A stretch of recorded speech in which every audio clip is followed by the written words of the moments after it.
Stacey, welcome to the show. Thank you for having me. It's a pleasure having you on. Now, you're the host of the Locked On Yankees podcast. Now, people can follow you on both Instagram and Twitter at Locked On Yankees. Simple enough. And of course, your Locked On Yankees videos available on YouTube. So again, once again, thanks for joining the show. Thank you for having me. I appreciate it.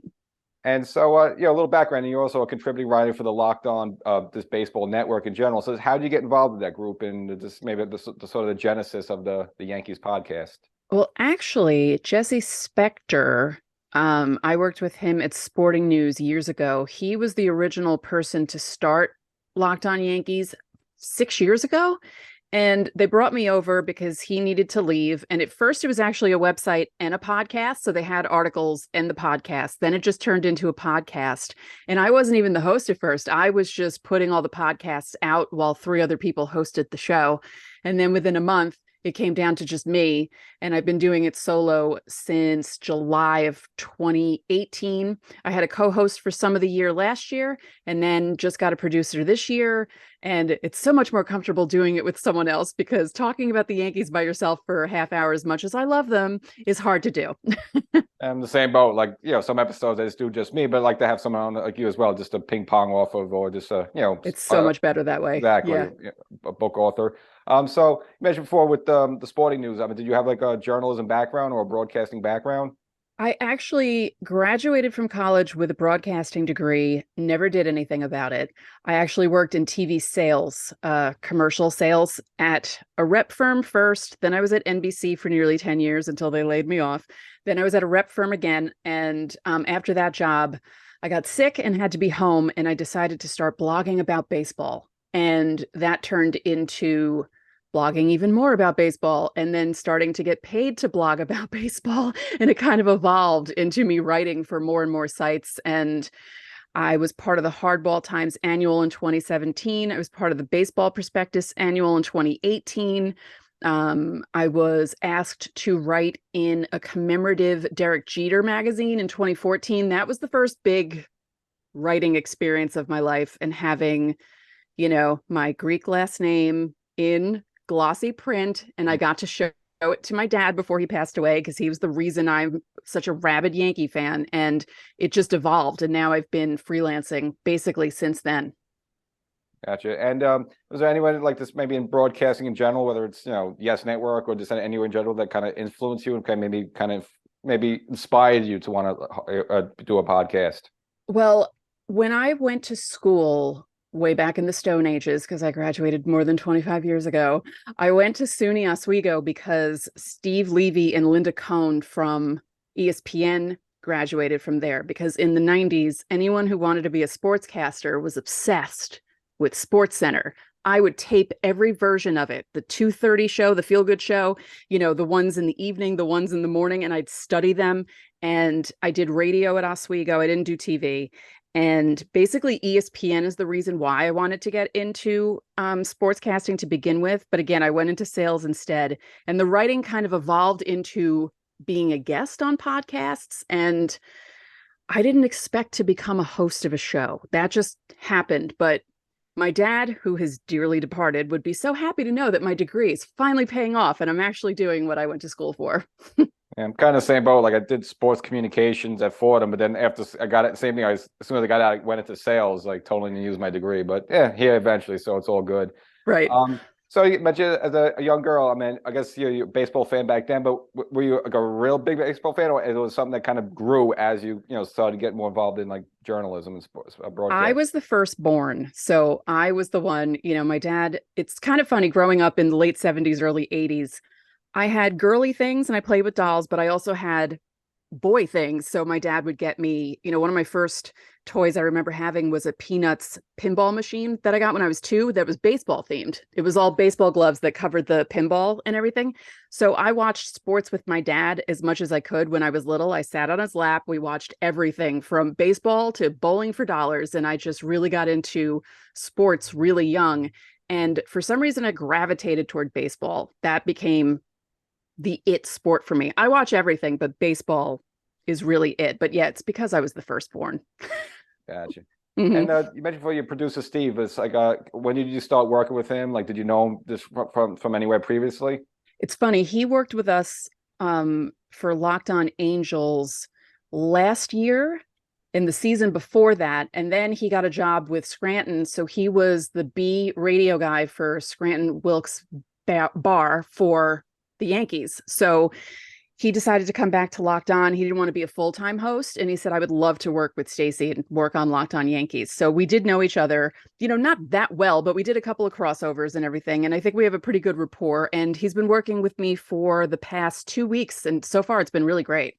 Yeah, I just saw your most recent video, talk about the Rizzo injury, which we'll get into. And yeah, pretty cool. And funny enough, about 2 years ago, I actually the name escapes me, but the Locked On Orioles host, actually, I had him on my show just doing a little AL East scouting. Connor. Yeah. Yeah, Connor. There you go. So yeah, so he was on the show about a couple of years ago. And I think at the time, I don't know if there was like a video Locked On Yankees podcast, because I would like to have that person. So, glad you're here. Thank you. Yeah, we started doing video during the 2021 season. I think it was like July or August. We started in the middle of the season moving over to video, because the first few seasons was just audio, which is a little easier to do, because video, you kind of have to worry about what your face looks like. I unfortunately have a very expressive face, and the Locked On Network likes to make fun of me for that, because one time they decided to promo my show and they took screenshots of me making funny faces and tweeted them out. So that's how they were trying to get people to watch my show. Makes it a little comedy there. And I'm actually happy for Connor, because now the Baltimore Orioles looks like they're on the rise a little bit, just because at the time I spoke to them, they were like on like a 15-year lull. So right. As you mentioned before, you just had your recent video out. And again, Yankees, first couple of weeks of spring training, everything's nice and rosy. And now over this past week, they've been bitten by the injury bug. Of all these injuries, Rondon, Rizzo, Beta, which one concerns you the most? Or or these just over, maybe Yankees being a little over precautionary, but just because it's spring training? I think they're being over precautionary because it's spring training. The Bader thing, I always get worried when I hear about obliques, because they're such a tricky injury to have. And, you kind of have to let it be for a while, and you can't really let the guy do anything because of where it is on the body. Rodon, I wasn't that worried about him, mainly because they said it's something that he dealt with last year. And as long as it's not connected to the UCL, he should be okay. And then I think they said today that Rizzo's fine. He just needed to rest a couple of days. But as I said on my show, I've had back issues since college, and that's basically what you have to do. You just have to let yourself rest for a few days. And then, because if you push it just even a little bit, you'll be set back a few days or even a week. Yeah. And you remember, the 2022 season, like Boone had to sit Rizzo down a lot, mainly in July and August, like 3 days here, 2 days here with the back. So, and like you pointed out in your latest episode, he still cranked out like 30 plus home runs, which is impressive. But right. Yeah, I just have a feeling like he's gonna have some planned days off, just like they kind of do now in the NBA, just with that back. But yeah, I agree with you 1,000% with the oblique. I mean, of all the injuries, I kind of mentioned in my most recent podcast, that's the one bothering me most, especially with the swing. And we remember Judge like 2 or 3 years ago, his oblique, it almost like never healed. So yeah, I would hate that for Bader, just a local New York guy. Center field, he seems like excitable. He's like the only guy that really showed up in the playoffs last season. For him to like miss a chunk of the season or kind of be hurt all the way, it would really be a shame. Yeah. I really liked Bader. He's amazing to watch. It's amazing to watch his footwork in center field and see someone who's made to play center field. It's just a lot of fun watching him defensively. And yeah, I would like for this to be one of these one and done injuries, and then we don't have to hear about it again, and he'll be fine for the rest of the season, hopefully. Yeah, and I was looking forward to him at the top of the lineup. He's not like Ricky Henderson, but he does steal bases. He has a lot of passion. He pumps his fist. Sometimes the Yankees some of them are kind of comatose. He kind of really gives them a good shot in the arm. And especially with these new rules now, he would probably have more opportunities to steal bases. So just hope to get him back as soon as possible. Mm-hmm. Yeah, that would be good. Yeah, the new rules are, I'm actually enjoying the faster games. Yeah, I was actually towards the end, but maybe right now, if you want to just give a recap, what do you think about all these different rules? You like them? You don't like them? You think they help baseball? They hurt baseball? What do you feel about it? I like the pitch clock, because there are some guys who did take entirely too long. I was at a 4-hour, 9-inning Yankees Red Sox game like 11 years ago, because Josh Beckett took forever and a day between pitches. And, Sunday night ESPN games were pains in the butt to go to anyway. And to sit there and just watch him loll around the mound was so annoying.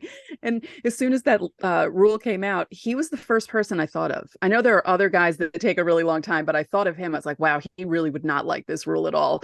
The bigger bases, I haven't really seen anything happen with them yet. It's just funny to see the size difference, but I'm hoping it does help some of the guys steal some bases. The shift ban, I feel like, I don't know, I feel like guys should learn how to hit the other way. I feel like a ban is too much. Maybe a limit, but an outright ban seems kind of silly to me because these are grown men who've played baseball their entire lives. Just learn how to, I don't know, push bunt to the left side if everyone's on the right side. How hard is that to do? I saw Jason Giambi accidentally do that in person in 2005, and he ended up with a double because no one was on the left side. And then he never did it again. It was like, what are you doing? Yeah, I think even Rizzo tried a few this past season. Like he would do that, just kind of just golf it down there and like do that more often. But you know, I guess they say, well, I'm paid to do an uppercut swing and try to put it in the second deck. But yeah, I agree with you. I'm okay with most of it. Like I originally thought I would hate the ghost runner a couple of years ago, but I kind of grew accustomed to it. And same thing, like it saves you from like an 18 inning marathon game where I was going to bed like 2, 3 in the morning. I actually hate the ghost runner. I feel like they should wait until the 12th inning because no games really go to that point. I feel like, it's not that often that you're at an 18-inning game. And I feel like the 10th inning is too soon. Maybe the 12th inning, you put the guy on because you're like, all right, let's end this game already. I feel like one extra inning in is a little too soon for it. And I sometimes joke that about how much I don't like the rule. And I said, even if the Yankees are 10-0 in ghost runner games, I'm still not going to like the rule. I don't know. I feel like it's too soon. Yeah. The only point I would say about like the rules in general, I don't think it's going to convert new fans. Like all it does is make the game more watchable for people like me and you are watching anyways, but I don't think it's going to convert someone that doesn't like baseball to watch baseball. So, right. And I just think it's a little frantic when you're always making new rules every season. It's like you want consistency, when you're always raising your prices, lowering your price, stuff like that. It just looks like it's a bad business, and it's like you look frantic. Yeah.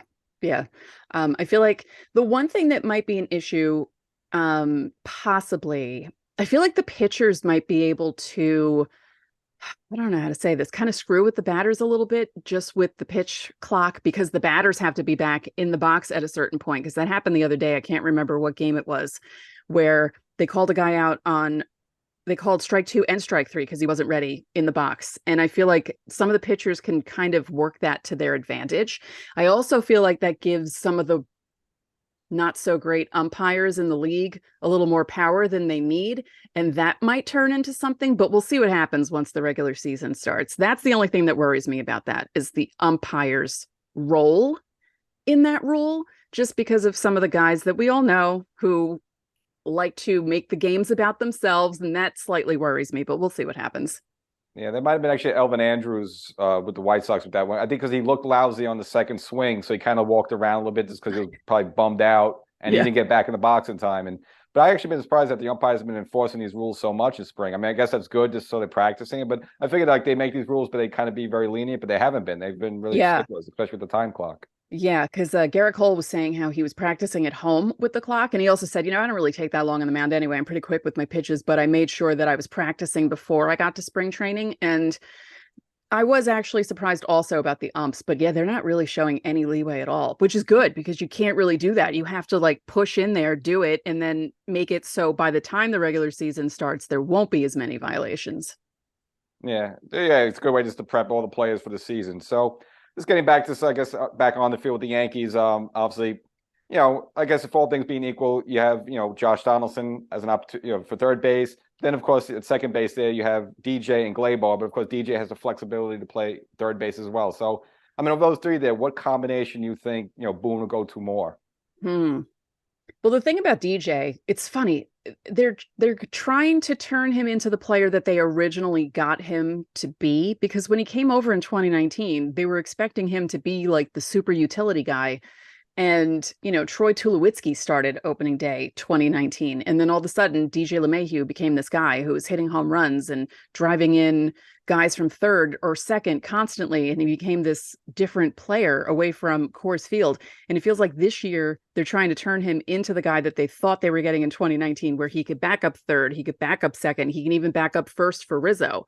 So, going back to the Rizzo injury, if he does have to sit out and if there aren't any issues with second or third base, other than Donaldson not being able to hit water if he fell off a boat, DJ could back up Rizzo if he needs to sit out. So, the thing about the Yankees is it's kind of like, they have all these players and they have to plug them into these spots, but it feels a little better knowing that there are some guys who can be the backups and can help out if guys go down. Like they don't have a situation like 2019 where all those guys went down and they had to bring up guys you never heard of, but everyone did a really good job plugging in those positions. I just don't want to see that happen again. That was a stressful season. So I feel like DJ, I guess he's going to be the super utility guy, right? Yeah. They're going to stick with Donaldson. I mean, the good thing about Donaldson is he still plays a good defense at nearly 38 years old. That was the one thing that saved him last season.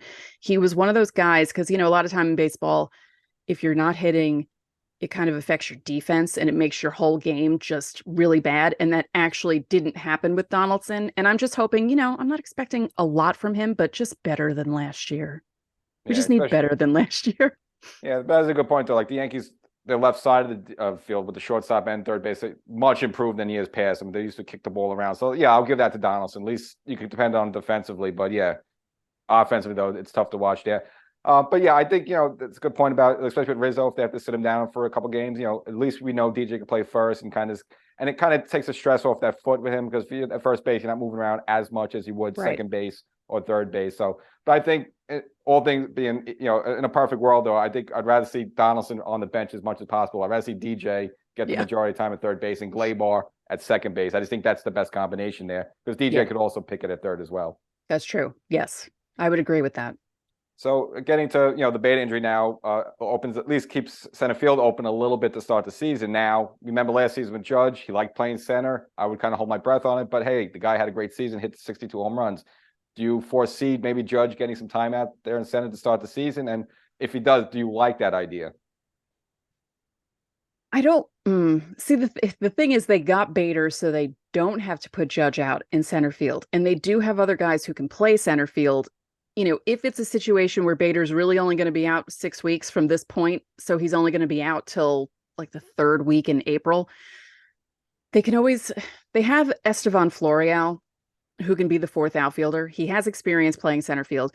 He's not going to hit 300 and he's not going to really be an impact player, but I would rather Judge play right field. If you can just plug in someone else in center field that knows how to play center field, keep Stanton as the DH, Cabrera in left maybe, because I don't trust Hicks right now.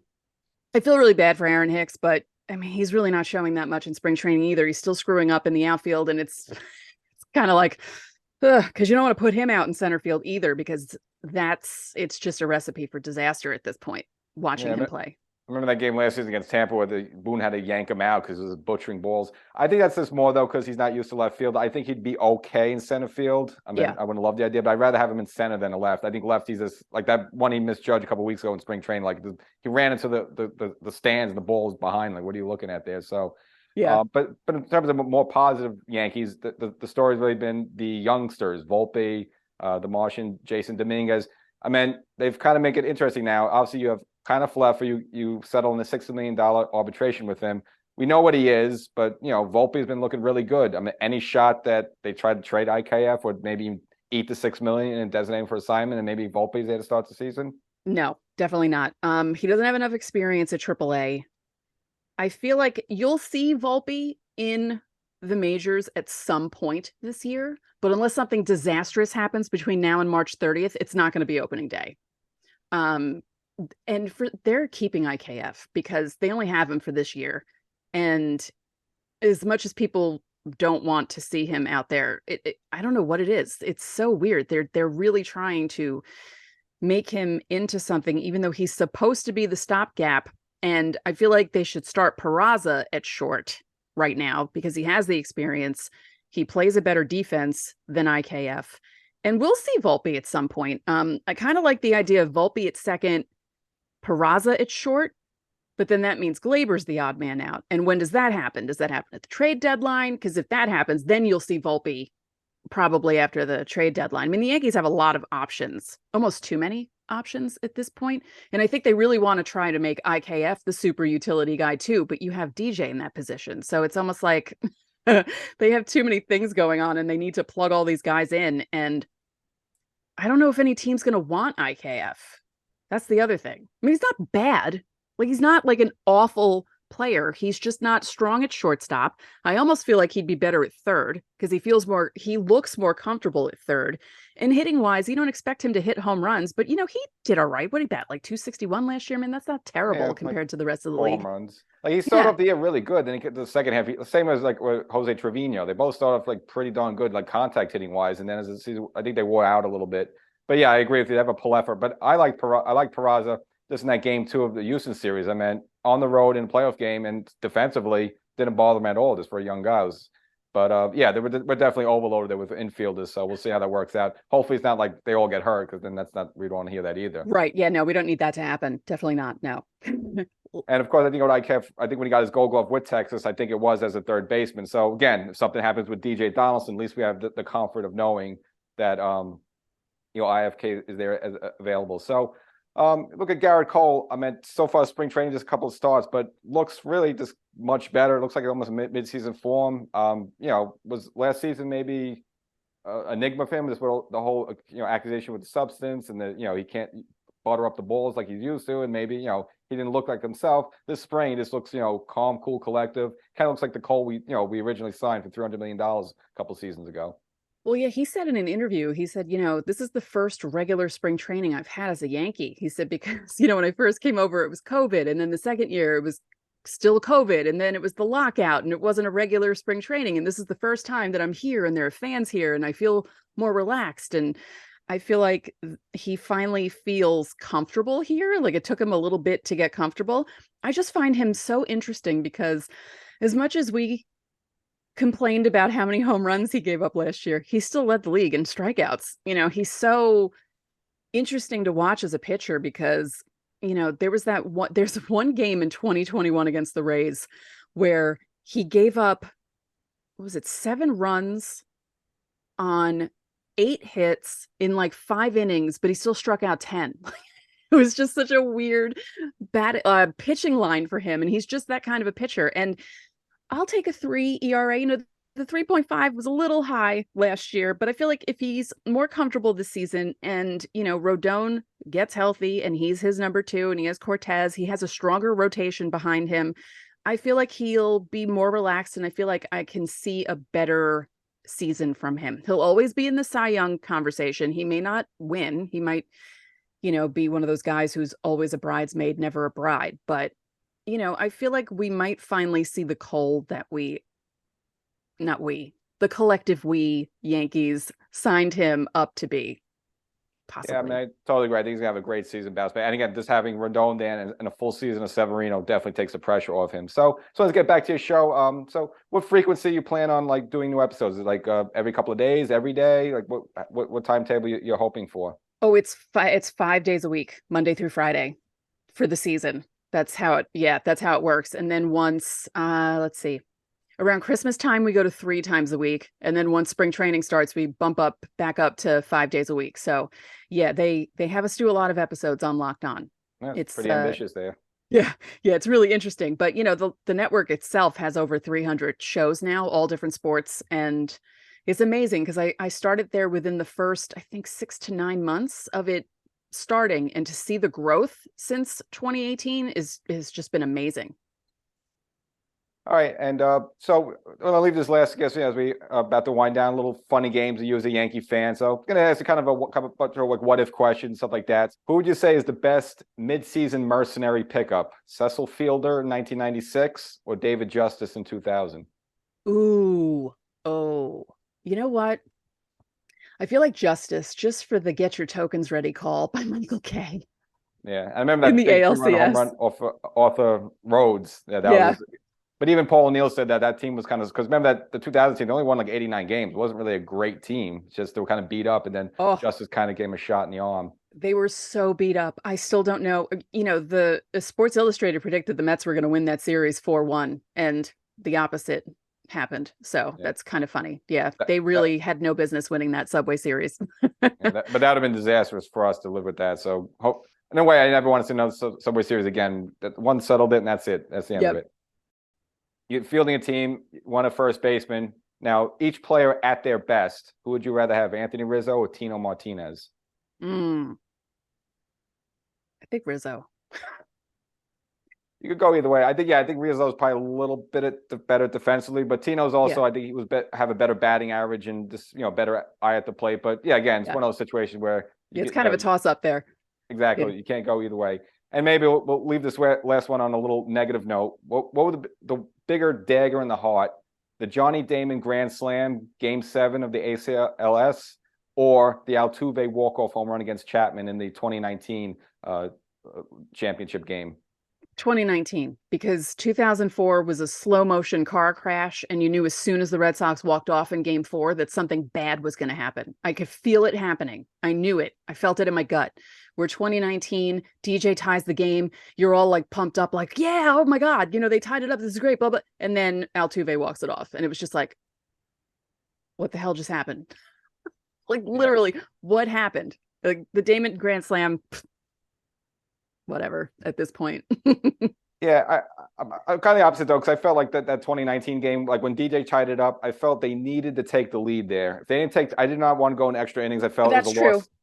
Like the Damon one was just kind of like we knew we were going to lose the game because we started like Kevin Brown, who I don't think he lasted 2 minutes, and then went to Javier Vasquez. But I think just that grand slam early in the game, it's like it's over. And I think to me that one hurt me more, just the fact we were up 3-0 and all that. I didn't even watch Game 7 but once he hit the grand slam, I turned it off, and I was like, same thing. Like I can't watch this. I might have flipped in just to see, like, because sometimes I do that. I flip off and then I flip back, and the Yankees like score a few runs. I always feel like I'm good, like I'm bad luck, so I don't watch. Yeah, that happened with the Jim Leyritz home run in '96. Actually, I didn't see half of that because I was just like, 6-0. Let me not watch. And then as soon as I turned it back on, the ball goes right over the thing, and you hear Joe Buck, and we're tied. Yeah, I only knew the Red Sox won because I lived in Inwood in Manhattan in 2004, and I heard all these car horns beeping, and all the Dominicans in my neighborhood were very excited, and I was like, oh, damn it. And I turned the TV on. I saw the Red Sox celebrating, and I turned it off. And I went to work the next day. My boss warned everyone before I got there not to speak to me.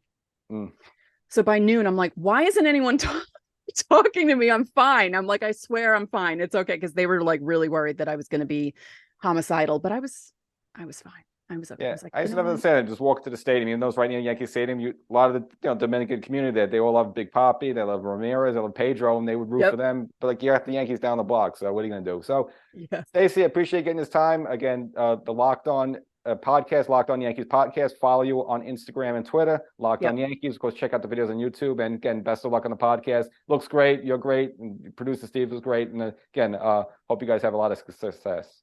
Thank you very much.